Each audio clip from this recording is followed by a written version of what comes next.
For 12 years, she sent money home without missing a single month. Then one phone call changed everything. What she found when she stepped off that plane, an entire family would never be the same again. Welcome back to Tales by Laju. I hope you enjoyed this story. It's a little bit different from my usual stories. Some people spend years sacrificing for people they love. They work long hours, they put their own dreams on hold, they send money home, make difficult choices, and keep going because they feel their family is depending on them. But what happens when the people you trusted for years are hiding the truth from you? Today's story is about sacrifice, family, trust, and a betrayal that changed the life of a young woman. Before we continue, let me know where you're watching from. Now, let's begin. Clara Turner was 34 years old the first time she felt truly alone in a crowd. It was a Tuesday morning in Houston, Texas, and she was standing on a bus that smelled like old coffee and hand sanitizer, holding a metal pole with both hands, watching the city move past the window like a film she had no part in. She was dressed for work, clean uniform, hair pulled back tight, name badge pinned to her chest. Nurse's aide at Mercy General Hospital. She had done the same route, the same bus, the same uniform for 8 years running. Nobody on that bus knew who Clara Turner was. Nobody knew that back home in Lagos, Nigeria, her mother, Patricia Turner, was alive because Clara paid for her dialysis every single month. Nobody knew that Clara's younger brother, Nathan Turner, had a wife and 3 children living in a house in Lekki that Clara's money had kept from being repossessed twice. Nobody knew that her baby sister, Jessica Turner, had finished nursing school using a loan that Clara had quietly repaid on her behalf without ever being asked. Clara carried her family the way a river carries everything thrown into it, quietly, without complaint, without stopping. She had come to Houston at 22, chasing a dream that had since narrowed itself into something practical. She had wanted to be a registered nurse. She had gotten halfway there before the money ran out and her father got sick, and she had made a decision, a quiet, private, devastating decision to put herself on hold and take care of everyone else first. She told herself it was temporary. 12 years later, she was still telling herself that. Clara lived in a 1-bedroom apartment in a part of Houston where the street lights flickered and the walls were thin enough that she could hear her neighbor's television every night. She owned very little. She ate simply. She wore the same 4 pairs of shoes in rotation. Not because she was poor, she earned decent money, but because everything that was left over after rent and food and bills went straight back home to Nigeria. She never talked about it, never posted about it, never called to say, "Did you get it?" She just sent it, every month, like clockwork, like breathing. $1,000, sometimes $1,200. One month, when Nathan's car broke down and her mother's prescription costs jumped, she sent $2,000 and ate rice and eggs for 3 weeks straight.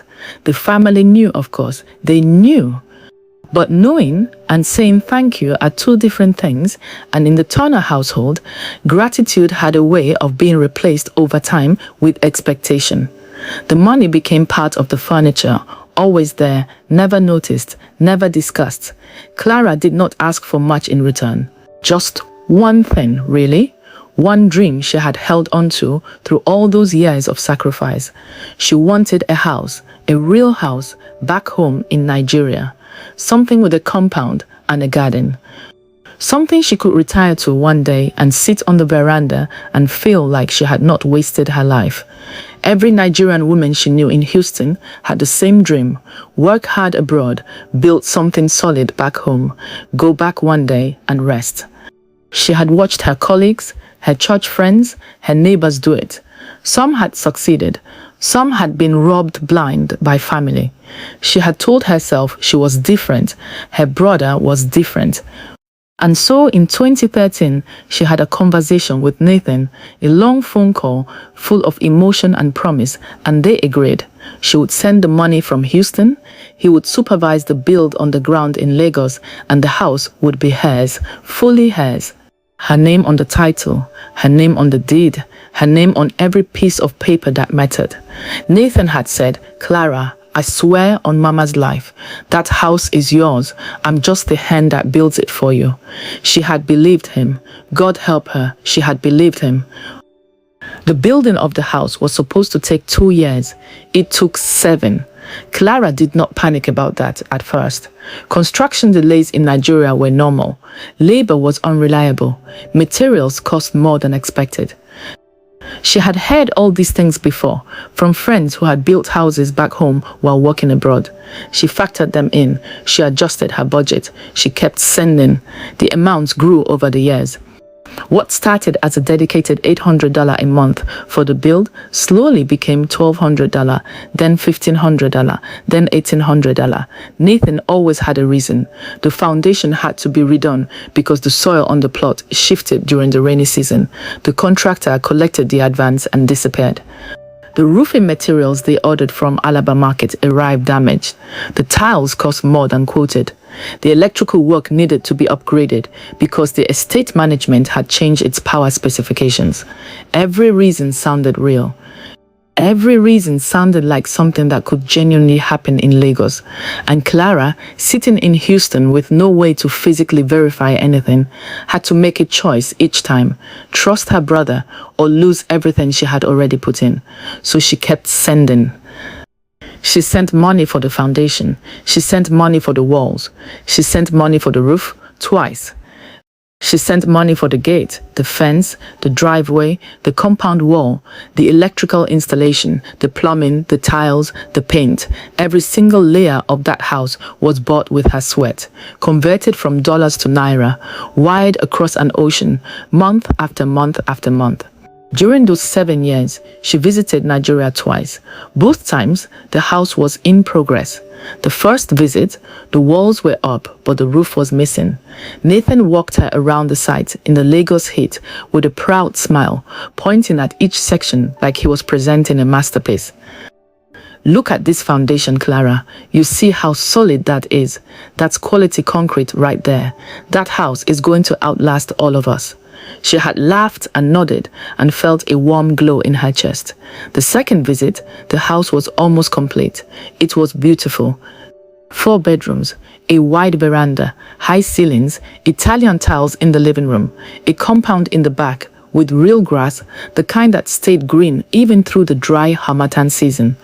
She had walked through every room touching the walls, imagining herself there, old, rested, finally at peace. She had asked Nathan about the title documents. "Everything is in process," he said. "You know how the land registry moves in this Lagos. Slow, slow, slow. But your name is on everything. Don't worry." She had gone back to Houston and kept sending. By the time the house was declared complete, Clara Turner had sent a total of $218,000 back home to Nigeria over 12 years. That was not counting the dialysis payments for her mother, the school fees, the emergency requests, the random smaller amounts she sent whenever someone called and said things were tight. $218,000 on a nurse's aide salary, in a 1-bedroom apartment, in a city that did not know her name. She had not taken a real vacation in 6 years. She had not bought herself a new phone in 3. She had a dress she wore to every event, christenings, funerals, birthday parties, because she only owned one dress that was nice enough for occasions. But the house was done. Nathan sent her photos. It looked like something from a Banana Island listing. Her mother, Patricia, had moved in by then, and she called Clara on video and walked her through the rooms.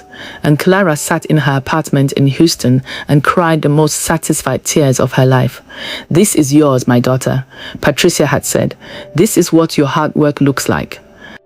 Clara wiped her eyes and smiled and started planning her trip home. Proper this time, not a quick visit, a real trip.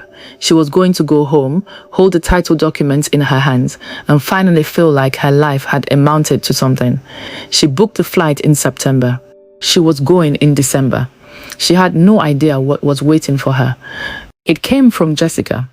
Not a call, a voice note, sent at 2:14 in the morning, Houston time, which meant Jessica had sent it around 8 in the morning from Lagos. Clara woke up to it, saw the 22-second clip, and pressed play while still half asleep. Jessica's voice was low, almost a whisper, like she did not want anyone in the compound to hear her. Clara, I need you to call me back when you get this. Don't tell Nathan I said anything. Just call me. There's something you need to know before you come home. That was all. Clara sat up in bed. She replayed it, then replayed it again. There was something in Jessica's voice, a specific quality that Clara had learned to recognize over many years.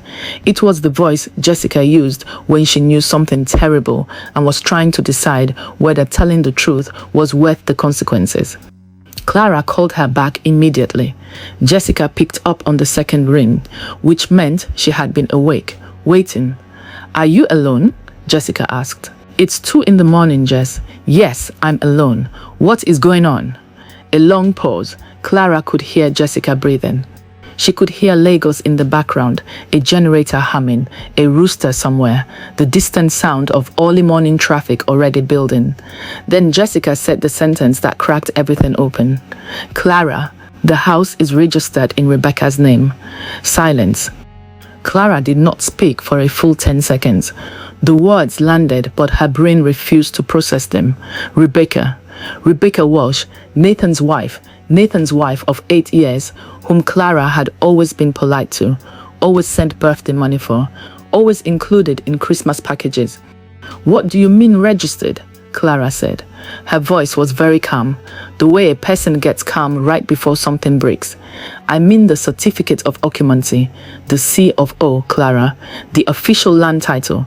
Nathan registered the whole property in Rebecca's name at the Lagos State Land Registry. I saw the document myself. I wasn't supposed to. It was in Nathan's study, and he left it out by mistake when I came to visit Mama. But I saw it. Rebecca Walsh, that's the name on the document, not you. Another silence. Longer this time. When? Clara asked. 2 years ago. The date on the C of O I saw was 2022.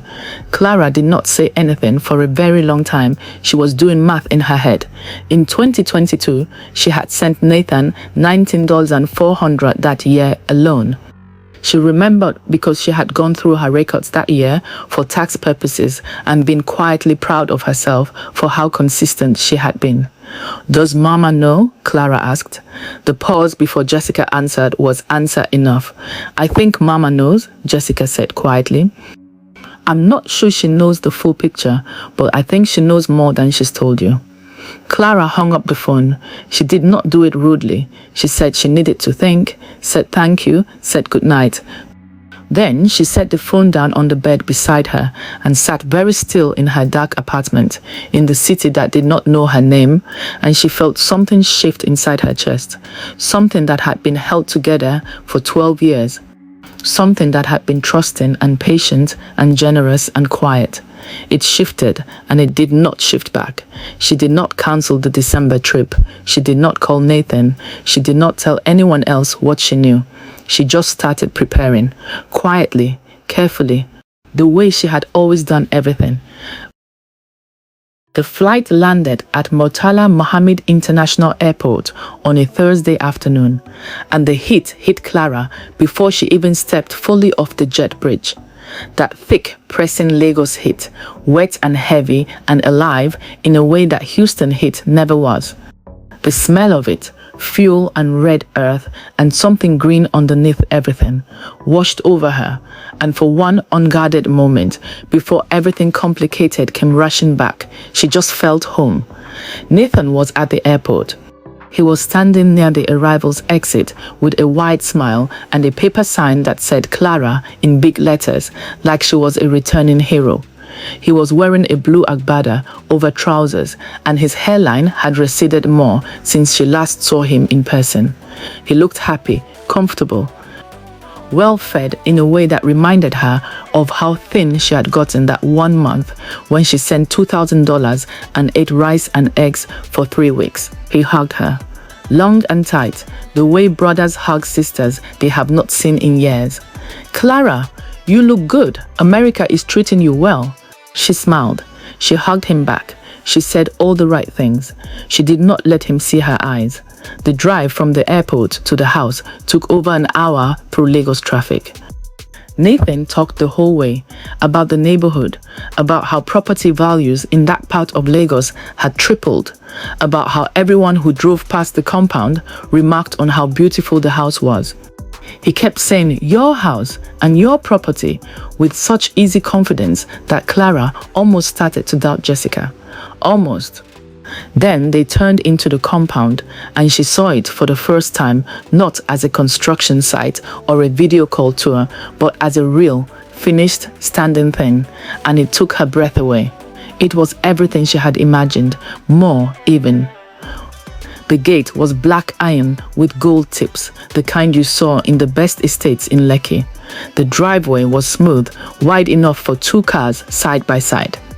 The house rose up with 4 bedrooms visible from outside, large windows with burglary-proof iron that had been painted to match the walls, a veranda that wrapped around the front with potted plants on every step.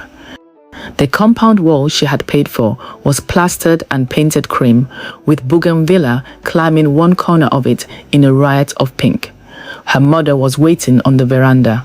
Patricia Turner at 71, smaller than Clara remembered, but upright, wearing a George wrapper and a lace blouse and the gold earrings she had owned since before Clara was born.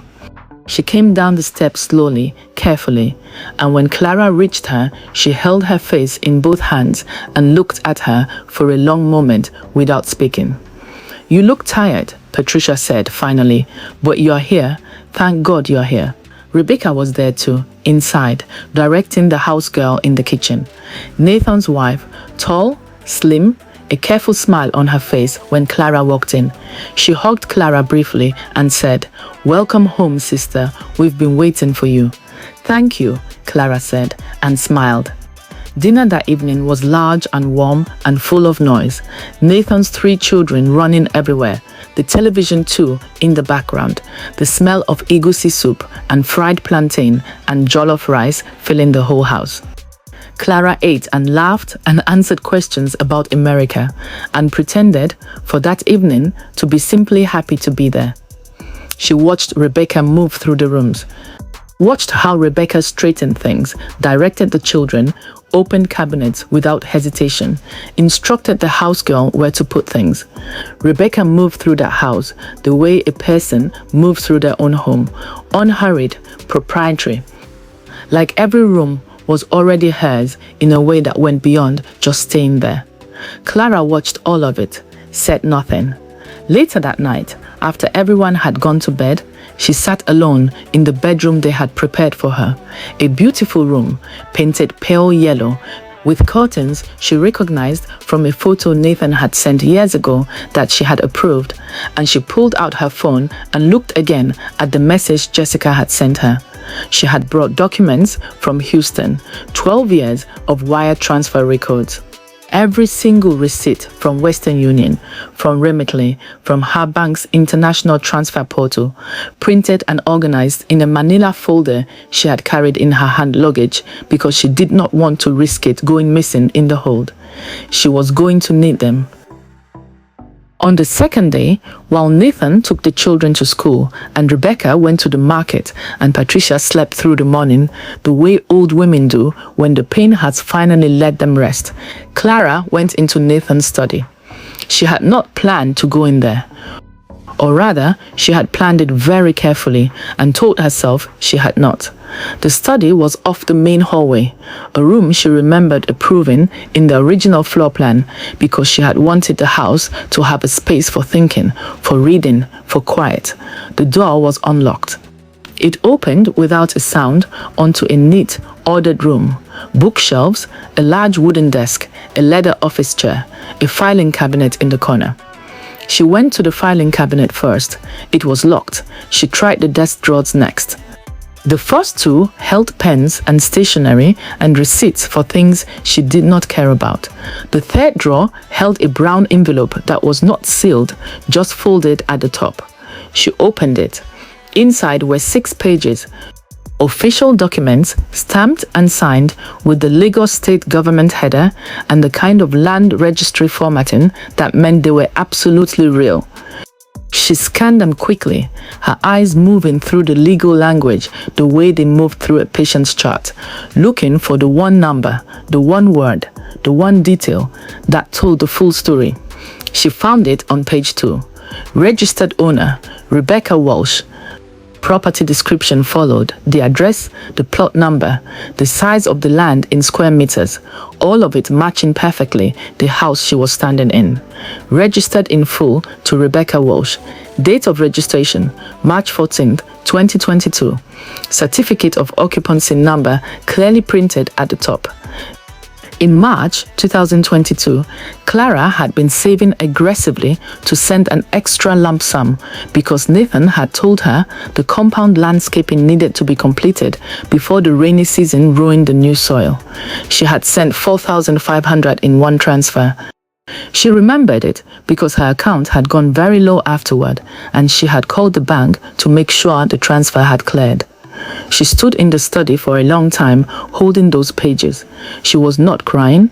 She had expected this. She had known, since Jessica's voice note, that this was what she would find. But knowing something in theory and holding the proof of it in your hands are two completely different experiences, and her body was doing something she had not given it permission to do. Her hands were shaking, very slightly, very controlled, but shaking. She photographed every page with her phone, front and back. She put the envelope back exactly as she had found it. She closed the drawer. She left the study and went to her room and sat on the bed and called the one person in the world she trusted completely. Her friend Patrick Walker, who was a paralegal in Atlanta and had been her friend since university. "Patrick," she said when he picked up, "I need your help. I have photos of a Nigerian land document and I need to understand exactly what my legal position is." "Tell me everything," Patrick said. She told him, all of it. The 12 years, the money, the amounts, the brother's promises, the certificate of occupancy she had just photographed, all of it. She spoke quietly and clearly, the way she gave patient handover reports at the hospital, facts first, emotion later. When she finished, there was a short silence. "Clara," Patrick said, "you have 12 years of wire transfer records, every single one, printed, organized by year. And the original agreement with your brother was verbal? Verbal. But I have WhatsApp messages from over the years where he confirms the house is mine. I saved them all." Another pause. "Okay," Patrick said, "don't confront anyone yet. Don't let them know what you know. I know a property lawyer in Lagos. She handles diaspora cases specifically. People in your exact situation. I'm going to get you her number today. Just sit tight." "How long?" "Give me 48 hours. Clara looked out the window at the compound she had paid for. At the Bugan villa she had approved from photos, climbing the wall she had funded, in a house that held her name nowhere. 48 hours, she repeated. She could wait. She had waited 12 years. She could wait 2 more days. Patrick came through in 36 hours, not 48. He had a name, a Lagos property attorney named Eden Walker, who had spent a decade untangling exactly these kinds of cases. Nigerians abroad, money sent home, property registered under a family member's name. Eden had seen it all, Patrick said. She understood the land registry system, she understood the certificate of occupancy process, and she had won cases exactly like this one. Eden had agreed to meet Clara the following morning. That evening, at dinner, something shifted. It was a small thing, the kind of small thing you only notice when you are already watching. Rebecca was on the phone during dinner, which she did occasionally and which Nathan never asked her to stop. But this time, Clara caught a fragment of what Rebecca was saying as she walked past the corridor near the dining room. She doesn't know yet, so just hold on. We'll deal with it after she goes back to America. Rebecca saw Clara in the corridor and her face changed just for a second. A flicker. Then she smiled and said, "Oh, sorry, sister. Just sorting out something for the children's school fees."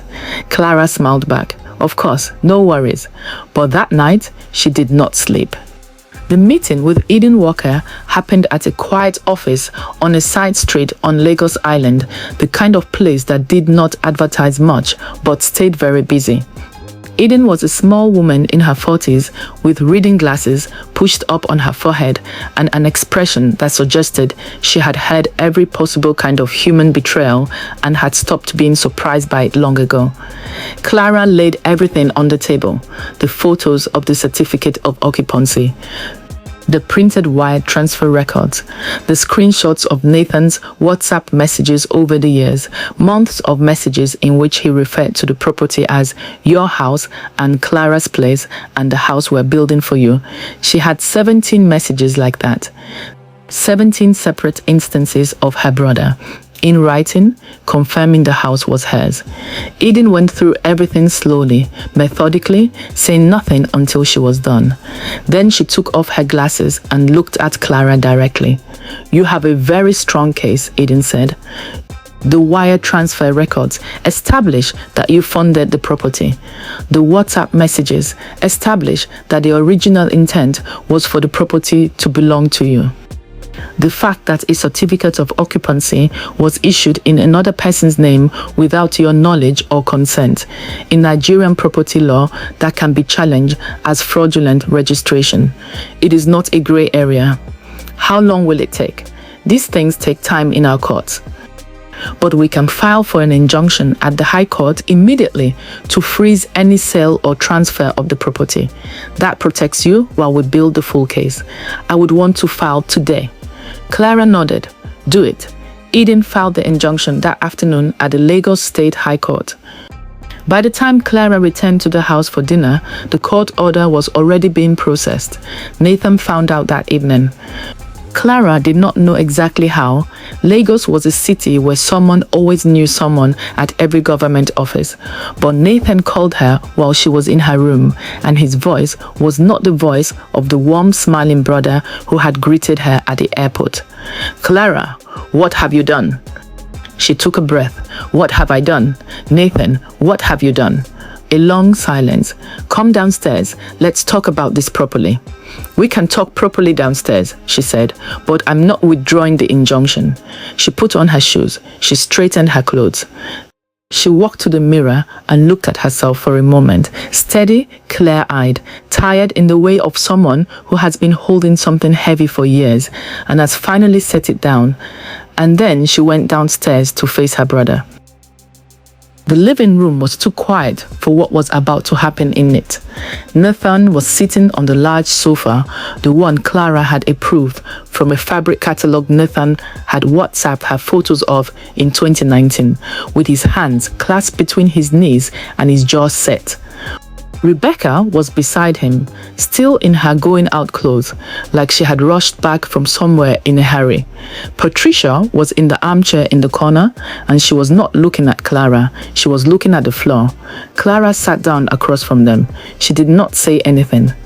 She had learned from years of dealing with difficult situations at work, families who did not want to hear bad news, patients who lashed out because they were frightened, that the person who speaks first usually gives up more ground than they intend to.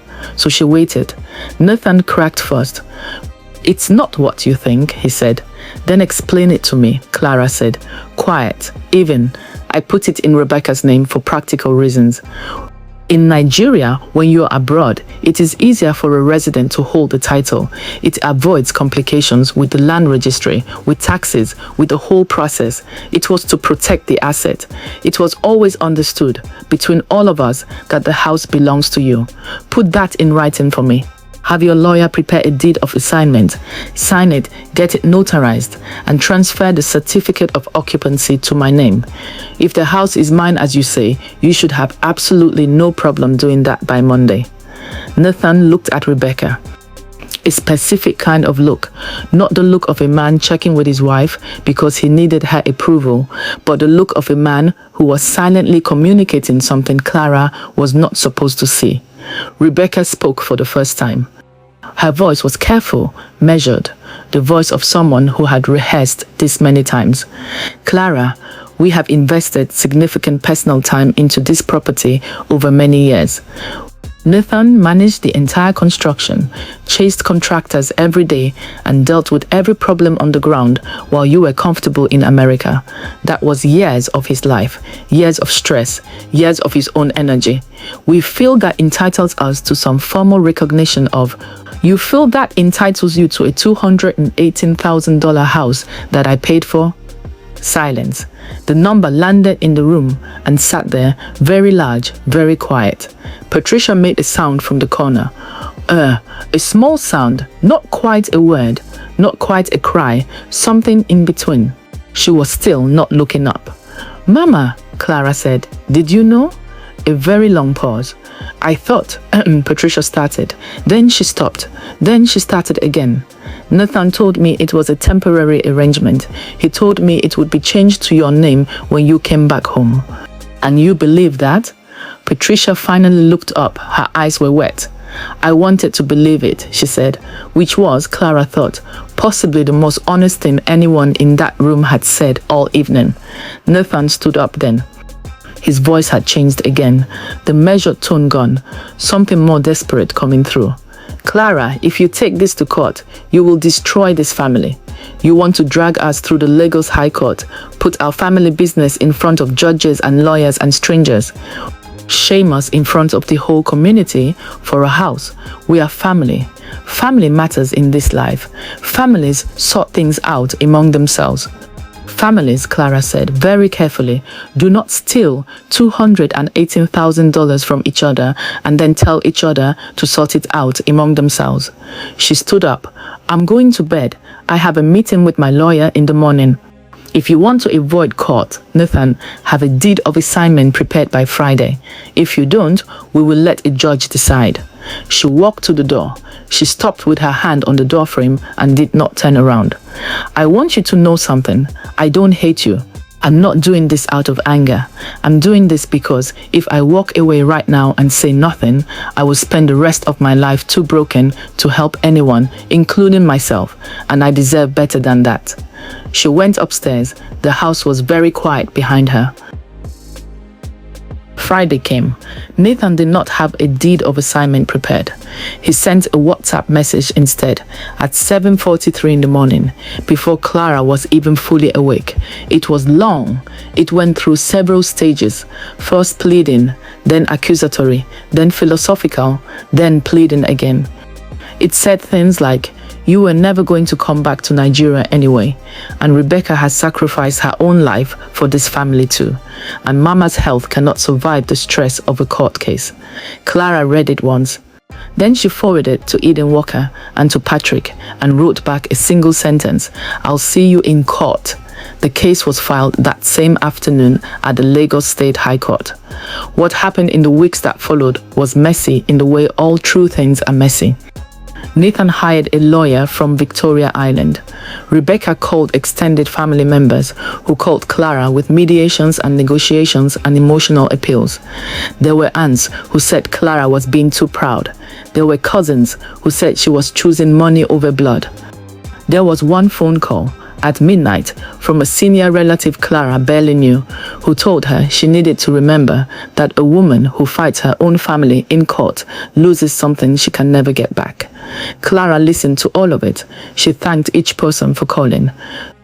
She did not change her position. Patrick from Atlanta tracked every development. Eden Walker in Lagos built the case methodically. The wire transfer records were the spine of everything.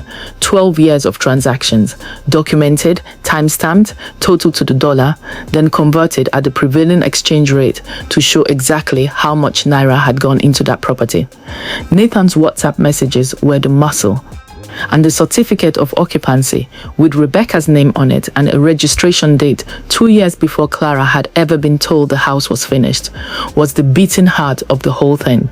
Nathan's lawyer tried several arguments. The first was that Nathan had contributed labor and project management worth a significant portion of the property's value.